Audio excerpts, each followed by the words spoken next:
नमस्कार दोस्तों। विश्व की 20 बड़ी इकोनॉमीज़ का पॉलिटिकल एवं एडमिनिस्ट्रेटिव प्लेटफॉर्म, जिसे हम G20 के नाम से भी जानते हैं। जैसा कि आप सभी जानते ही हैं कि G20 की बैठक इस बार भारत में संपन्न हो रही है। दिल्ली के प्रगति मैदान में इन देशों के हेड ऑफ स्टेट्स, मसलन प्राइम मिनिस्टर एंड प्रेसिडेंट्स, इस बैठक में हिस्सा ले रहे हैं। यह देश के लिए बड़े गर्व की बात है कि इस वर्ष G20 की लीडरशिप इंडिया को मिली है। आपके दिमाग में अक्सर यह प्रश्न उठता होगा कि आखिर G20 समिट है क्या? इसको बनाने के पीछे, इसको इस्टेब्लिश करने के पीछे विश्व के इन देशों के बीच मस्तिष्क में क्या प्रश्न रहा होगा, क्या रीज़न रहा होगा? आखिर यह ग्रुप एग्जिस्ट क्यों करता है? आइए जानते हैं इन सभी प्रश्नों के जवाब।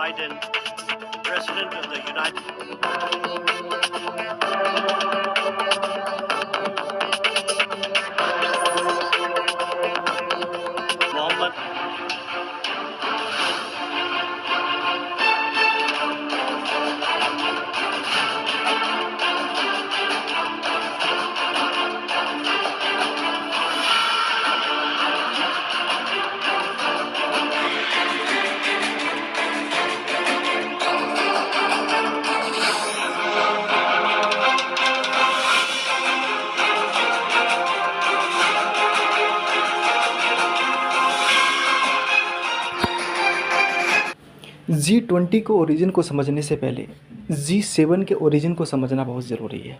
दरअसल G7 भी G20 की तरह ही 7 बड़ी अर्थव्यवस्थाओं का एक ग्रुप है। G7 क्यों स्टेबलाइज्ड किया गया, इसके पीछे बहुत सारे रीज़न थे, लेकिन अगर बात करें हम मेजर रीज़न की, तो इसके पीछे सबसे बड़ा रीज़न था 1970 के दशक का ऑयल क्राइसिस। इस क्राइसिस में अरब देशों ने ऑयल पर बहुत ज़्यादा टैक्स लगा दिया, जिसमें उन देशों को तेल बेचना बंद कर दिया जो इजराइल के सपोर्ट में थे। इन देशों में मोस्टली वेस्टर्न कंट्रीज़ थी, जिसमें यूरोपियन और अमेरिका जैसे बड़े देश शामिल थे।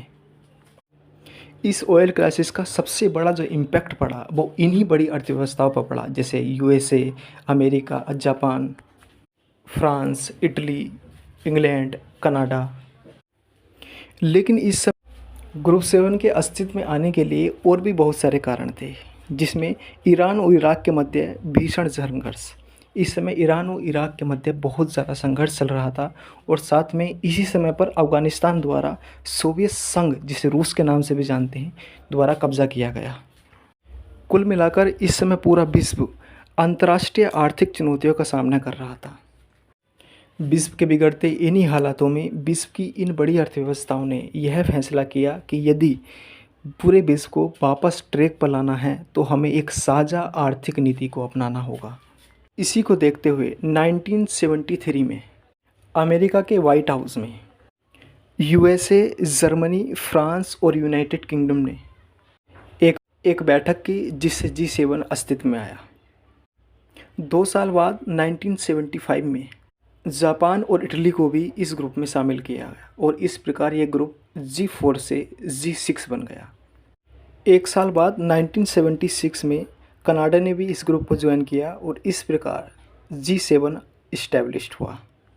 यह ग्रुप अपने समय के सबसे विकसित देशों का ग्रुप था। 1998 में रसिया ने भी इस ग्रुप को ज्वाइन किया, लेकिन रसिया के क्रीमिया पर अटैक के पश्चात रसिया को इस ग्रुप से निकाल दिया गया। अब बात करते हैं G20 की शुरुआत की। G20 की शुरुआत भी इकोनॉमिक क्राइसिस की वजह से हुई। 1997 में एशियन फाइनेंशियल क्राइसिस की वजह से साउथ कोरिया, इंडोनेशिया और थाईलैंड में भयानक मंदी आई। इसकी वजह से करेंसी की वैल्यू बेइंतहा नीचे गिर गई, बेरोजगारी में बहुत ज़्यादा उछाल आया और दंगे भी होने लगे। इसके बाद G7 के देशों ने यह रियलाइज़ किया कि ग्लोबलाइजेशन के इस दौर में सारी दुनिया एक दूसरे से कनेक्टेड है। विश्व के किसी भी देश में आया कोई भी क्राइसिस अन्य सभी देशों को प्रभावित कर सकता है। वैश्विक आर्थिक जोखिमों से बचने के लिए इन देशों ने यह निर्णय लिया कि विश्व की इकोनॉमिक इमर्जिंग कंट्रीज़ को भी एक साथ मंच पर लाना ज़रूरी है। 1997 के इकोनॉमिक फाइनेंशियल क्राइसिस की वजह से 1998 में G7 की बैठक में G20 को स्टेबलाइज करने का निर्णय लिया गया। 2008 से पहले G20 को बनाने का मकसद सिर्फ फाइनेंशियल क्राइसिस से बचना था। यही वजह है कि अब तक केवल विश्व के फाइनेंस मिनिस्टर ही इस मीटिंग में भाग लेते थे। 2008 में फिर से ग्लोबल फाइनेंशियल क्राइसिस आया, जिससे पूरा 2008 में फिर से ग्लोबल फाइनेंशियल क्राइसिस हुआ, जिससे पूरा विश्व भीषण आर्थिक मंदी से ग्रस्त हुआ। 2008 की भीषण मंदी के पश्चात विश्व के सभी देशों ने यह डिसीजन लिया कि यदि हमें सच में विश्व को किसी भी संकट से बचाना है तो हमें इफ़ेक्टिव रूप से मीटिंग करने की ज़रूरत होगी। और इसके लिए केवल हमारे फाइनेंस मिनिस्टर को नहीं केवल हमारे फाइनेंस मिनिस्टर्स को ही नहीं बल्कि देश के हेड ऑफ स्टेट्स मतलब प्राइम मिनिस्टर और प्रेसिडेंट्स को भी इन मीटिंग्स में शामिल होना ज़रूरी है। जैसे जैसे विश्व की ज़रूरतें बढ़ती गईं वैसे वैसे G20 के उद्देश्यों में इकोनॉमिक्स पॉलिसी के साथ साथ अन्य सब्जेक्ट्स को भी शामिल किया जाने लगा, जिसमें sustainable development, climate change, infrastructure development, विश्व के सभी देशों में कनेक्टिविटी, क्लीन एनर्जी तथा एनर्जी सिक्योरिटी। इस बार G20 समिट भारत में हो रहा है। G20 की इस बार की थीम वसुधैव कुटुंबकम है। धन्यवाद दोस्तों, इस वीडियो में सिर्फ इतना ही। अगर आपको ऐसा लगता है कि यह चैनल आपको कुछ दे सकता है, आपकी लाइफ में कुछ इनपुट प्रदान कर सकता है, तो प्लीज़ लाइक, सब्सक्राइब और शेयर।